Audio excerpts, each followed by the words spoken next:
Well, joining us tonight, Prakash Javadekar, Rajya Sabha MP and spokesperson for the BJP, Prashanjit Bose, economist, Zafar Sareshwala, Gujarat entrepreneur and someone who has spoken at great length about the favourable climate in Gujarat for investors and entrepreneurs. Also, C.R.Kesavan, national spokesperson of the Congress party, joining us. Prakash Javadekar, the BJP must be delighted by these reports of brokerage firms saying that the possibility of a Modi-led BJP government coming to power is making the market surge. But is this more hype than reality? Even you must admit there are other factors that could be at work over here. See, we are delighted not for these reports.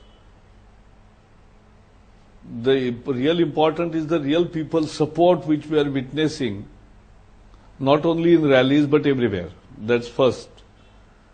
But these reports also indicate certain things. And what is worrying feature is Congress is so frustrated, extreme frustration, that now they want to shoot the messenger. They want to ban opinion polls. They have banned it. Now they want to shut these reports also, which are professionally done everywhere. These are the speculative investment reports, which analyze the world situation as they perceive, as the investor perceive, and they give their analysis. That should not have been taken cognizance of to such a level where the commerce minister goes out to say that they have no business to do this, that is their regular business. Let the Congress respond. And if you don't understand, if they don't understand, that shows an extreme exasperation, desperation, frustration of the Congress. C.R.Kesavan, the BJP says the Congress wants to ban opinion polls. But what do you do when financial firms also issue glowing reports, in fact, what appears to be endorsements? Ankita, let me tell you at the outset, financial firms and institutions should not dabble in political projections and predictions. Because I think fairly in this case, they do not have the wherewithal to understand the intricacies or the nuances when it comes to such a big multi-ethnic, multicultural, multi-religious and multilingual democracy like India. Let me say a case in point. Goldman Sachs has been around from 1869.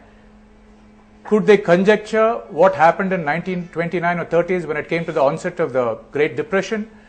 Were they on the mark when you talked about the Asian crisis in 1997? Or as recent as 2007, you talk about the Lehman Brothers who are headquartered in the same place as Goldman Sachs. Were they able to predict the biggest? Okay, the report also cautions that with elections still 6 months away, a stock market bounce at this point and rupee stability is actually not in Narendra Modi's interest. That Narendra Modi's momentum, which is building now, could get frittered away.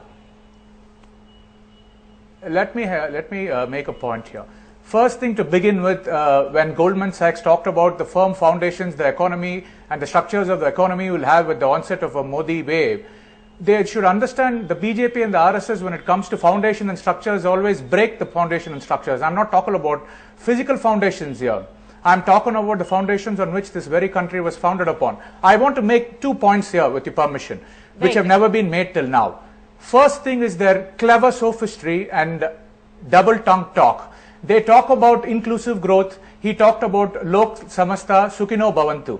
But you see what has happened in Gujarat. There is a wonderful scheme for minority students, for pre-metric students from 1 to 10 standard, for minority communities, where 75% comes from the center and 25% comes from the state.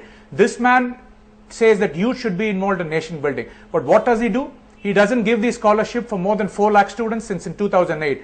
The PIL goes to a court and the Gujarat High Court says what the BJP does is wrong. And on May 6th, he goes to the Supreme Court. That's another argument, C.R.Kesavan. But, again, we're straying from the topic. And Prashanjit Bose, I'd like you to come in at this point. Is there a tendency by financial firms, foreign analysts, to draw oversimplistic conclusions? Not only that, I would actually go further. First of all, this Goldman Sachs, it is a notorious firm. They have been investigated for their role in the 2007-8 subprime lending crisis in the United States. Their role have been investigated in the sovereign debt crisis in Greece.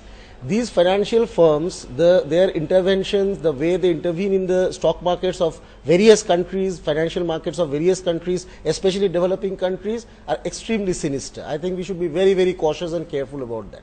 Secondly, I think there is a straight case of conflict of interest here, because the Goldman Sachs and many of these other investment bankers, they are also major investors in the Indian stock market.